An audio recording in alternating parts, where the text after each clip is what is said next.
Today's headlines. A United Nations envoy complains of state surveillance and access restrictions in Myanmar. World Health Organization warns Yemen's world's largest cholera outbreak may spread in the rainy season. U.S. Secretary of State Rex Tillerson urges Arab states to lift Qatar land blockade. Hawaii still paying for now-defunct super ferry until 2028. Plus, INC kids in New Jersey, New York, and New England states beat summer heat.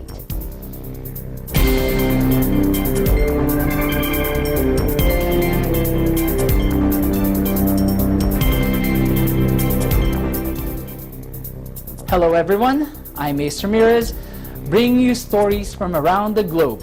And this is Eagle News, Washington, D.C.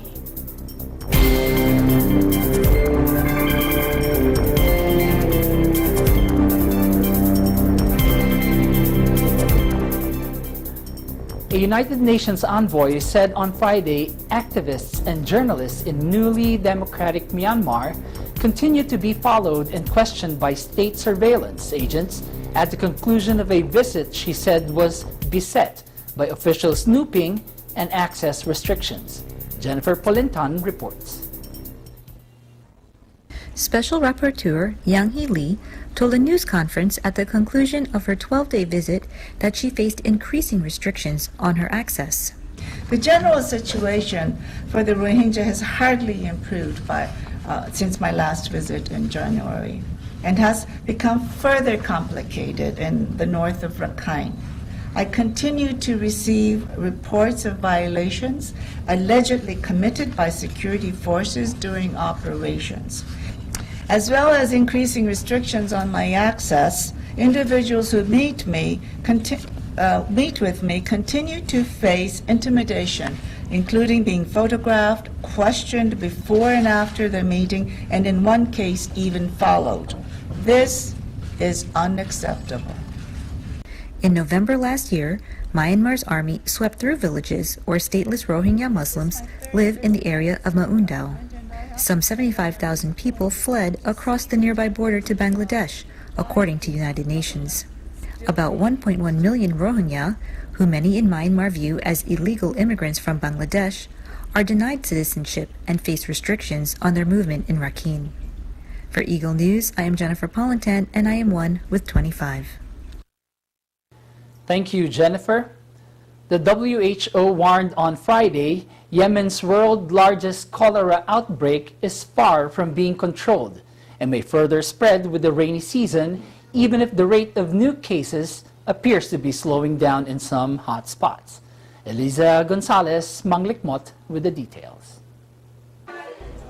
The World Health Organization reported 368,207 suspected cases of cholera and 1,828 deaths in the Arabian Peninsula's poorest country between late April and July 19th. Every day, 5,000 more Yemenis are falling sick with acute watery diarrhea or cholera. Yemen cholera outbreak is far from being controlled. The rainy season has just started and may increase the path of transmission. Sustained efforts are required to stop the spread of this disease. The United Nations says millions are malnourished in Yemen where famine looms. A Saudi Arabia-led coalition intervened in Yemen's civil war in 2015, backing government forces fighting Iran-allied Houthi rebels, and the fighting has limited access for aid workers. The WHO said, according to surveillance data gathered in the past 2 weeks, there has been a slight decline in suspected cases in some of the most affected governorates of Amanat, Al-Asima, Amran, and Sana'a. The fighting hugely exacerbating the ability to stop this epidemic of cholera, and also the kind of disintegration of the health system in Yemen as a result of the conflict at a time of cholera is an absolutely lethal combination. Britain-based NGO Oxfam projected, on the other hand, that the number of suspected cases of cholera could rise to more than 600,000, making the epidemic the largest ever recorded in any country in a single year since records began, exceeding Haiti's in 2011. Oxfam warned that the Yemeni rainy season from July to September would increase the risk of the disease spreading further through water contaminated with feces. For Eagle News, I am Eliza Gonzalez Manglekmot, always one with 25. Thank you, Eliza. Up next, U.S. Secretary of State Rex Tillerson urges Arab states to lift Qatar land blockade. Hawaii is still paying for now-defunct super ferry until 2028. Plus, INC kids in New Jersey, New York, and New England states beat the summer heat. Eagle News, Washington, D.C. will return in a moment.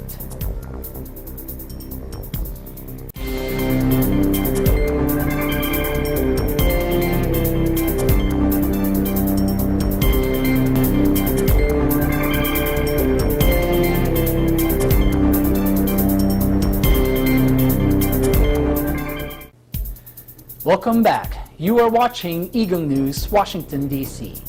U.S. Secretary of State Rex Tillerson said on Friday the United States was satisfied with Qatar's efforts to implement an agreement aimed at combating terror financing and urged Arab states to lift a land blockade on the tiny Gulf nation. Geoffrey Nolasco with more.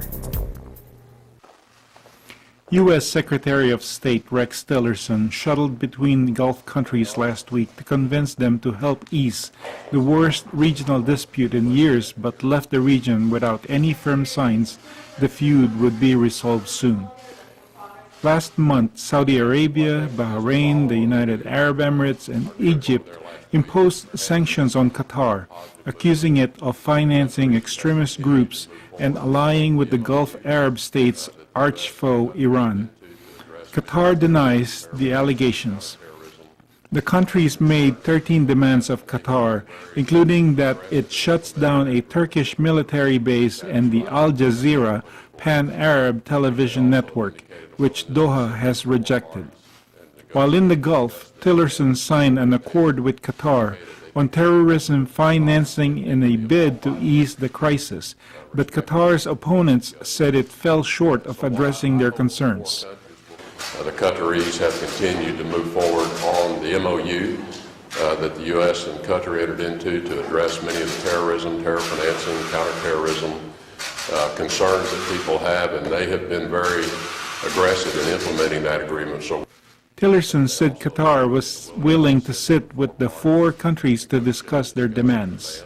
I think they have indicated they think it's important that the sovereignty and dignity of all five countries be respected in those discussions.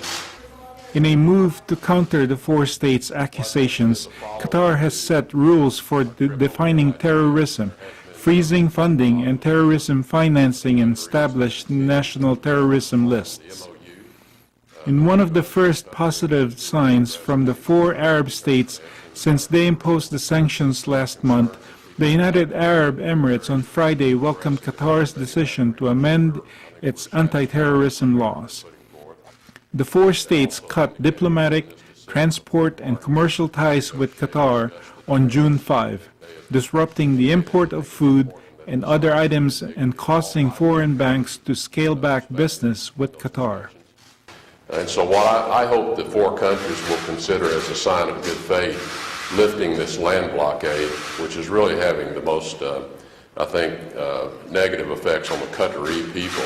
And that would be a good sign if the four countries would do that. And I'm hopeful they'll consider that seriously. For Eagle News, I am Geoffrey Nolasco, and I am one with 25. Thank you, Geoffrey. A report released by Hawaii's state auditor revealed that even after the Hawaii Super Ferry ended its operations in 2009, the state government has to continue paying back the money it borrowed for the next 11 years. EBC Hawaii correspondent Charmaine Serrera with more. $71 million. That's the total amount the state of Hawaii owes in funding the Hawaii Super Ferry, which provided inter-island service until March 2009, and the state still has more than $32 million left to pay.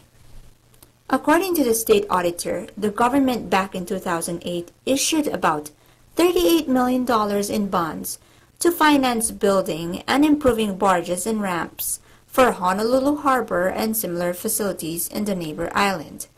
Other costs include tugboat service, transportation of barge and ramp systems even after super ferry operations shut down, and other improvements. The Hawaii Super Ferry began service in July 2007. Less than 2 years later, the company filed for bankruptcy protection after the Hawaii State Supreme Court ruled that the vessel could not operate without a full environmental study. The audit comes as Governor David Ige is considering a feasibility to relaunch a high-speed ferry service. In 2016, the state legislature appropriated $50,000 to study the feasibility. The state also got $500,000 in federal funds for the same study. Supporters say that a new ferry service will have to comply with all applicable standards, especially concerning impact to Hawaii's delicate natural environment. Reporting from the Big Island of Hawaii, this is Charmaine Serrero for Eagle News. I'm one with 25. Thank you, Charmaine. How INC kids in New Jersey, New York, and New England beat the summer heat. That's next. Eagle News Washington, D.C. will return shortly.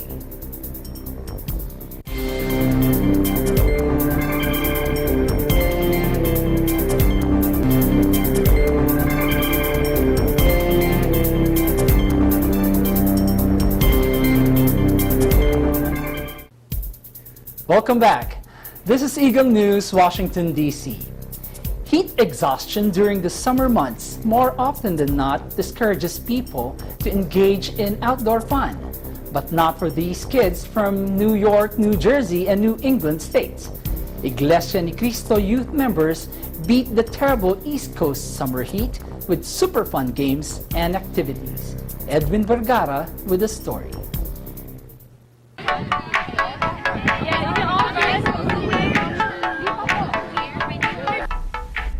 The weather in June is the perfect time to have fun by staying physically fit.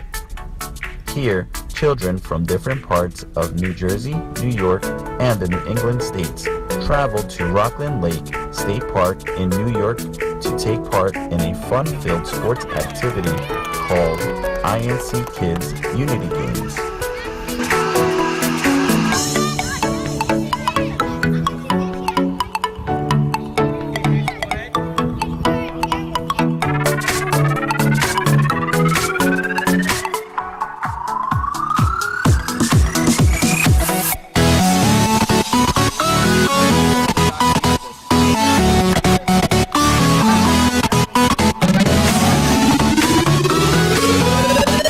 Children competed in various sports such as soccer, kickball, and track and field events. This helped foster team building, self-esteem, and social skills.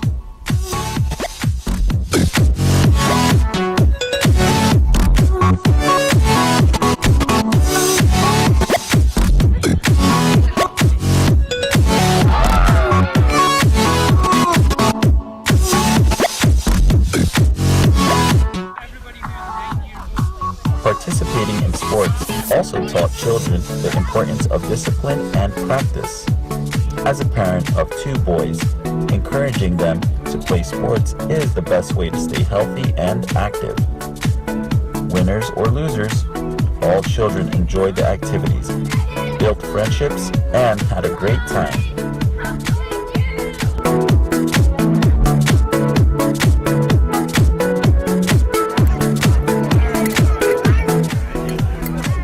Reporting from Rockland County, New York, I am Edwin Vergara, and I am one with 25.